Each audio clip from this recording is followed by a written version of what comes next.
Hare Krishna. Was Ekalavya being discriminated by his guru Dronacharya because he was born of a low caste family? In this video, we are going to answer and analyze the most controversial points from the Mahabharat, which has been misunderstood by people for thousands of years. We are going to base our answers from the teachings of Srila Bhaktisiddhanta Saraswati Thakur, and also we are going to go directly into the Mahabharat to analyze various points to find out the answer for this question. Now let us analyze in summary what had transpired in the Mahabharata regarding Ekalavya and Dronacharya and Arjuna. King Hiranyadanu's son's name was Ekalavya. Ekalavya by caste was a Nishada, and in order to learn Astra Vidya, Prince Ekalavya approached Dronacharya. And because Ekalavya was born of low caste, Chandala, he was rejected by his guru Dronacharya, who refused to initiate him in the knowledge of Dhanurveda. But he was unfazed and determined, and Ekalavya entered into the forest to practice archery by himself. There he constructed an idol of Dronacharya made of clay, and by continuously practicing in front of their artificial guru, he became very expert in Astravidya. At this time, Arjuna became the most beloved disciple of Dronacharya because of his hard work and extreme skills. Dronacharya also declared to all his disciples that no one would be able to excel Arjuna in his skills, and he would be the best student of all time. One day, Dronacharya instructed the Kauravas and the Pandavas to leave the royal capital and go to the forest for hunting. As they made their way through the forest, they saw a dog whose mouth had been blocked with 7 arrows. Seeing these, they were most astonished. Whoever had shot these arrows was far more expert than the Pandavas. Realizing this, they went in search of that person. Gradually, they understood it was Ekalavya, the son of Hiranyadhanu, who had tested his archery skills on that dog's mouth. The Pandavas returned to the capital and submitted this unusual story to Dronacharya. Arjuna, with humility, expressed what he had seen, and he said that it seems that you have a disciple who is far more greater than me in archery in the forest. Hearing this, Dronacharya was feeling very surprised and was curious to meet who this boy was. Dronacharya went with Arjuna into the forest, and there they saw Ekalavya continuously shooting arrows like rain, fully absorbed in the science of archery. Taking the opportunity, Dronacharya came forward and approached Ekalavya. And seeing the Acharya, Ekalavya immediately offered his prayers at his feet, and with folded hands he introduced himself as his disciple and remained standing. Dronacharya declared to Ekalavya that you must give Guru Dakshina, and Ekalavya immediately told, "Whatever you want, I am ready to give. Please order me." Then Dronacharya told Ekalavya to cut off his thumb and give him as Guru Dakshina. Ekalavya executed the order of his Gurudev. He did not protest in any way and unhesitatingly executed his Guru's instruction. Based on this story, there are 4 key opinions that people usually have. 1. Dronacharya rejected Ekalavya because he considered him to be born of low caste. 2. Ekalavya, due to his faith, established a clay deity of Dronacharya and became invincible. Thus, his Guru Bhakti was established as ideal. 3. Arjuna was envious towards Ekalavya because of his perseverance. 4. Dronacharya, to keep his promise to Arjuna that he would be the best archer, ruined the life of Ekalavya by asking for his thumb. Now, these are the 4 main opinions that the masses of people have. But in order to understand the ancient scriptures, we have to take shelter of the opinions of the Mahatmas, the pure devotees of the Lord. And we have to take opinion of Sadhu, Shastra and Guru. Only then we can see the truth clearly. So now let's unpack the second part of our video. How do we understand what is wrong and what is right, and how to understand Shastra? There are 3 eternal truths which never change and always remain the same despite of time, place and circumstances. Number 1, Bhagavan. Everything about Bhagavan is supremely true. Number 2, Bhakti. Everything about the principles of devotion are supremely true. Number 3, Bhakta. Everything in relation to a devotee is supremely true. So everything a devotee does, especially a pure devotee like Arjuna, is for the ultimate good of the world. Even though it may contradict our temporary worldly standards of good and bad. Yasya asti bhaktir bhagavati akinjana sarve gunaistatra samasate suraha harava bhaktasya guto mahadguna manoradhenashati dhavato bhi. All the demigods and their exalted qualities such as religion, knowledge, and renunciation become manifest in the body of one who has developed unalloyed devotion for the Supreme Personality of Godhead Vasudeva. On the other hand, a person devoid of devotional service and engaged in material activities has no good qualities. Even if he is adept at the practice of mystic yoga or the honest endeavor of maintaining his family and relatives, he must be driven by his own mental speculations and must engage in the service of the Lord's external energy. How can there be any good qualities in such a man? Just like if I want to study medicine, then I should take shelter of one who is an expert in medicine. Only then I can learn the art of medicine and do good to the world. But if I learn medicine with my own mental speculations, then I will not have any good qualities. And because of my mental speculations, I would be hurting the people when I administer the wrong medicine. Similarly, if we want to know Shastra, if we want to know scriptures, then we need to take shelter of the Mahatma. We need to take shelter of Krishna Bhakti. Only then we can have the good qualities to understand what is wrong and right and what is the truth. And we can discard the worldly view of what is wrong and right. So now let's analyze what was Ekalavya's fault through the lens of Bhagavan, Bhakti and Bhakta. And only then we can come to the right conclusion. The first proposition was Dronacharya rejected Ekalavya because he believed him to be of low caste. However, out of his faith to Dronacharya, Ekalavya created a clay deity of him and became invincible, thereby establishing his Guru Bhakti as ideal. So the answer to that is very simple. Ekalavya wore the mask of Guru Bhakti. He was actually very inimical to his Guru and rejected his instructions. Whether his Guru actually considered Ekalavya to be disqualified by his low birth or was simply testing him, whatever the reason may be, when his Gurudev did not wish to teach him the science of warfare, it was Ekalavya's duty to accept his Guru's instructions upon his head. But Ekalavya did not accept that. He had aspiration to become great. Hence, Ekalavya was already in a fallen position by disobeying the orders of his Guru. In the Brahma Vaivarta Puran, we see this sloka, Bodhaha kulasishtastena duratmyam prakritim kritam gururena parityaktash tena tyakva purahai. One pollutes his own intelligence and exhibits severe weakness of character when he rejects his own spiritual master. Indeed, such a person has already rejected the Supreme Lord Hari. In Vedic times, without a guru, a person's efforts were not respected, and it was hard to achieve greatness without following a guru. To get around this, Ekalavya created a clay figure of his guru so he could learn Dhanurveda and achieve greatness. In this way, his main intentions were not to satisfy his guru but satisfy his own senses of becoming great. He had no intentions to sacrifice to the order of his guru, and his intentions were insincere because he was trying to fraudulently use the name of Dronacharya to elevate his position as the greatest archer. In fact, even if he did not do that, he is greater than Arjuna. But because he was trying to use the name of Dronacharya to elevate his position in society, that is wrong, and that was done out of selfish desire. Now the next question may arise.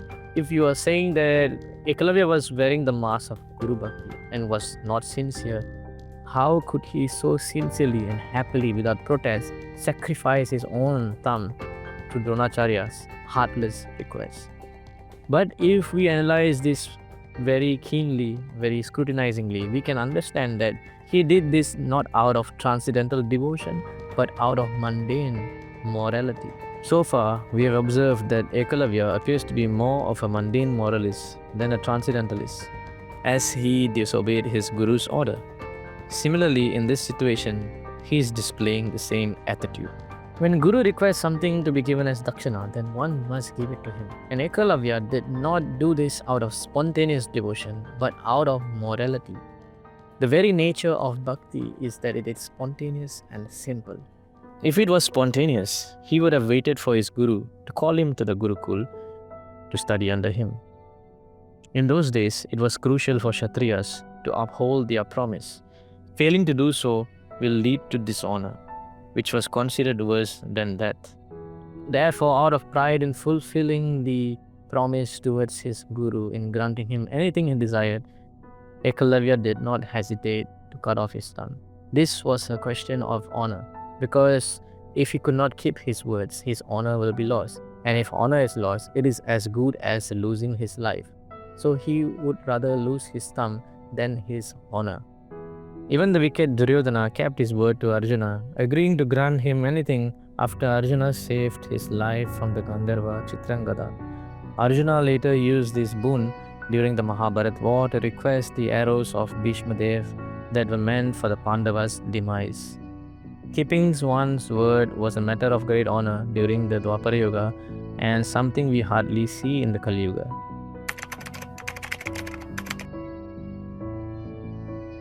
Now let's analyze the major accusation made on Dronacharya and if he was really proud of his Brahmanical position and he was discriminating people of the low caste like the Nishadas, the Chandalas. It's essential to understand that talent alone is insufficient. Quality and character are necessary to be a Kshatriya. As a guru, Dronacharya recognized that Ekalavya lacked the proper moral qualifications, and teaching him would only increase his pride. There was a genuine concern that he might misuse his power and engage in tyranny. It is easy to claim that Dronacharya rejected Ekalavya due to his low caste, but that is simply not true because he was analyzing the qualities that he possessed. And he did not have good qualities to acquire the knowledge of Astra Vidya because it can be used in the wrong purpose, which was what Ekalavya is capable of. It is the right of the guru to test a disciple before accepting them into his shelter. Who are we to demand that a guru should accept a disciple simply because the disciple has talent? It is mentioned in the Brahma Vaivarta Puran. An instructor can be of two types, with attachment or without attachment. The attached instructor is greedy and covetous, and his words are unable to touch the student's heart. Such a teacher only offers instructions, but does not test the student. Instructions given without testing leads to the destruction of society. Dronacharya was not a greedy guru seeking many disciples. He desired quality disciples and therefore tested Ekalavya, who failed in the first round itself. Similarly, Srila Ramanujacharya was tested by his guru 18 times before being granted initiation. Srila Narottam Das Thakur was refused initiation by his guru Lokanath Goswami until he displayed great humility.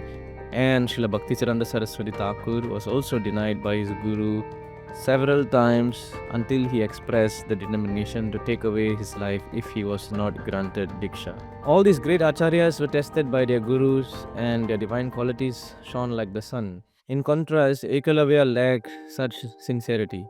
When Dronacharya refused him, he could have worked hard to prove his sincerity, but instead he displayed duplicity by creating a claim model of his guru. This act revealed that his so-called Guru Bhakti was insincere and that he did not have pure intentions. Similarly, many people say that Dronacharya also discriminated against Karna and rejected him to be his student because he was of Suta class. But this is not true. We have to base our understanding on Shastra and not popular TV serials. In the Sambhava Parva, section 134, it is mentioned that the Vrishnis and the Andakas and the princes from various lands and the adopted son of Radha of the Suta caste, Karna, all became pupils of Drona.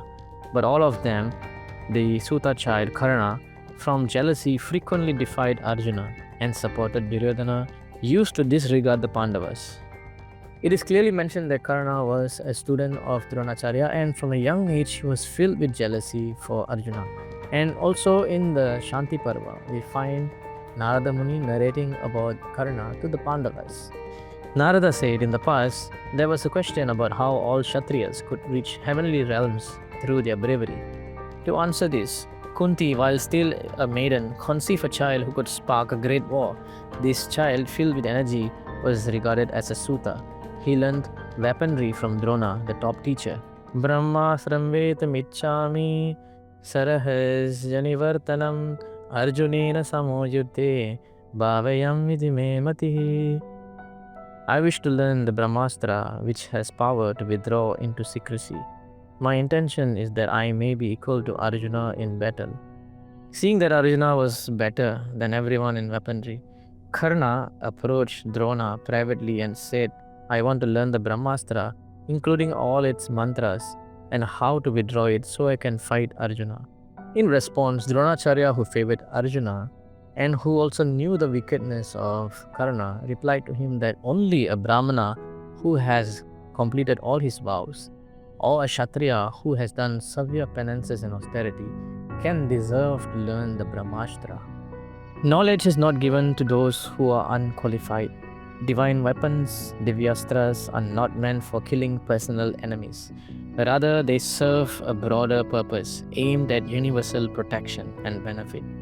Drona's statement was not influenced by his preference for Brahmanas or Kshatriyas. He spoke the truth. A Brahmana who has followed all principles can directly learn the Brahmastra, while a Kshatriya must first attain the power of austerities. After hearing this, Karna immediately went to Parashuram's place. If he truly sought to deserve a weapon, why didn't he practice austerities and seek the favor of Drona? This indicates his insincerity and suggests that he is unworthy. So here we can see clearly that Dronacharya was not driven by caste discrimination, is how the common men and politicians portray him to be for their own benefit. He was extremely liberal and he was extremely responsible because he did not want this divine Astra knowledge to go into the wrong hands. That was a great responsibility that he carried on his shoulders. And he was also extremely liberal that he was not afraid of his own death. Dronacharya understood that Draupada Maharaj has a son called Drishtadyumna who would kill him in the future. Yet when offered the chance to become his disciple and learn the art of warfare, Dronacharya accepted him without hesitation, saying yes. So this illustrates the liberal nature of the Brahmanas. I know he will kill me in the future, but I must do my duty. I must teach him. They are not even afraid of dying. So why would he be afraid to teach to Ekalavya? In the Bhagavad Gita, Duryodhana says, Pasyaitam Pandaputranam Acharya Mahatim Jamam Yudham Draupada Putrena Tavasishyena Dhimata. O my teacher, behold the great army of the sons of Pandu, so expertly arranged by your intelligent disciple, the son of Draupada. Duryodhana wanted to point out the defect of Dronacharya for teaching Drishtadyumna. But we can see that Dronacharya was non-envious and he understood that duty is duty, whether death comes or not. Ultimately, everyone will die. No one can escape death. Thus, there should be no fear of death. This is the essence of Vedic civilization. So how can one assert that Dronacharya was driven by caste discrimination politics? That is completely not true from his actions. Of course, we're not trying to paint a perfect picture of him. He also had his faults by siding on the side of the Kauravas. And also he taught the weapon Brahmastra to his son Ashwatthama, who does not deserve that knowledge. Ashwatthama indeed used that knowledge of the Brahmastra and aimed it towards the womb of Uttara, who was carrying the son of Abhimanyu, Parikshit Maharaj. He was not qualified to use the weapon. So he also has his faults. But in the case of Ekalavya, it is very clear that he was not a discriminatory person. Srila Bhaktisiddhanta Saraswati Thakur says, deep within Ekalavya's heart, he desired to try to become greater than Arjuna, the best of Vaishnavas. The aspiration to become greater than a Vaishnava is not devotion, it is anti-devotional and it is the dharma of the Ativadis. According to worldly consideration, to become great is a great achievement.